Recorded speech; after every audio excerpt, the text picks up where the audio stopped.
Now, you're listening to You and Yours on BBC Radio 4. I'm Winifred Robinson. Next here, the report from BBC Scotland that has led to P&O ending the live export of calves from Britain. A ferry operator has said it will stop carrying calves to Europe after concerns about their welfare were raised by a BBC Scotland investigation. P&O has said it was ending the practice with immediate effect after the broadcast on Monday of Disclosure, the Dark Side of Dairy. The Scottish Government said it was concerned at P&O's reaction. The National Farmers Union in Scotland said it was a disappointing decision and described the documentary as sensationalised. We'll hear from the NFU in a minute. But first, here's part of that report that's caused such a big reaction. The reporter is Samantha Poling. It's auction day at one of the busiest livestock markets in the country. On sale today are dairy bull calves. These guys are only between 2 and 4 weeks of age, and they are absolutely tiny. Because they're male and obviously can't join a dairy herd, the industry has no use for them. So in Scotland it says it's either shoot them at birth or ship them abroad. I asked Charlie Adam, who's the Livestock Committee Chairman for the National Farmers Union, how comfortable the industry was with either option. Well, we're certainly not comfortable with shooting them because no farmer wants to shoot anything. I mean, we are in the business of trying to produce good food for people to consume. But exporting calves at the age of 2 weeks, is that something we're comfortable with? I don't think we are particularly comfortable with it. But if we come down to the point where it's either that or shooting them, then it's marginally better. Calf export is a perfectly legal and, in Scotland, a growing trade. Last year saw more than 5,000 Scottish calves shipped to Spain and Italy. That's a massive increase on the few hundred just 2 years ago. One of the investigators for campaign group Eyes on Animals is Nicola Glenn. She's obtained official journey logs which establish that almost every fortnight for the last 2 years, shipments of calves have been leaving Scotland. She showed me a typical schedule. They left Kenryan Port on a P&O ferry to Larne Port in Northern Ireland, where they continued their journey down into Southern Ireland, and they got the ferry in Dublin across to Cherbourg, where their onward journey is to Spain. How long did this journey take? This journey would have taken around 6 days. The longer the journey, it's been proven scientifically that the more suffering is involved. Using the journey logs, we managed to establish for the first time exactly where many are going and at what age. In Spain, once calves have been fattened, many enter the general market.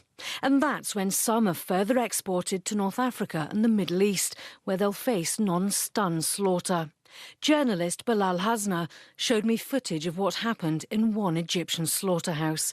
Some people may find what follows distressing. Inside a large industrial building, walls and floors soaked with blood, the slaughter takes place. Is that... They've just cut his tendon? Yeah, because when they cut it from behind them, the cattle will go down. There's no way to move. Once the animals are incapacitated, their throats are cut. I watch as it takes 4 minutes for one animal to die.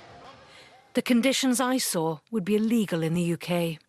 Campaigners say subjecting Scottish calves to long journeys like these is unnecessary, and instead they should be reared for the beef market here. The Scottish Government told us they would consider the results of a consultation launched by the UK Government on the future of the trade, but said live export was an important option for Scotland's economy.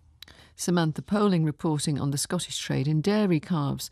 The Vice President of the National Farmers Union in Scotland is Gary Mitchell, and he spoke to me from his dairy farm in Stranraer shortly before we came on air, and he told me how he thinks the P&O decision will affect farming. I think it will be quite a serious impact at the minute, because one of the things is milk price deters what a farmer, how he breeds his cows. So when milk price is bad, they tend to breed more beef calves from their dairy, which, you know, are mostly always sold in the UK. But the fact when the milk price is good that we need more dairy stock, so we have to breed for dairy animals, so that is going to create more bull calves. And because milk price has improved over the last, 12 months, we're probably going to see more bull calves on the market. And at this time, for P&O to come out with a statement is quite catastrophic. The NFU has described this documentary as sensationalised. What didn't you like about it? I thought it was very unbalanced because it didn't weigh it up with all the good things that are happening within the UK and where we're finding more markets for these animals. You know, the company that I work with, that my calves leave the farm, you know, they come on farm every 2 weeks and pick calves, and they're transported to another farm in the UK within 12 to 14 hours, really. I think there's a lot of good things happening in the industry at the moment. So where the report says that these calves are either shot at birth or they are exported, that isn't true. You're saying that a lot of dairy farmers in the UK are raising these male calves for meat or selling them on to be raised for meat in the UK? Yes, definitely, because if you take in Scotland alone, we have 175,000 cows. Only 5,000 calves were exported last year, so it's a very, very small amount that were exported. What proportion then of male dairy calves would you say are either destroyed at birth or exported? I don't have an exact figure, but I would have thought it would be around 10%, but it could be less. It's still a lot though, isn't it? Yeah, it's still a lot, you know, because I think there's a lot more needs to be done in the retail sector.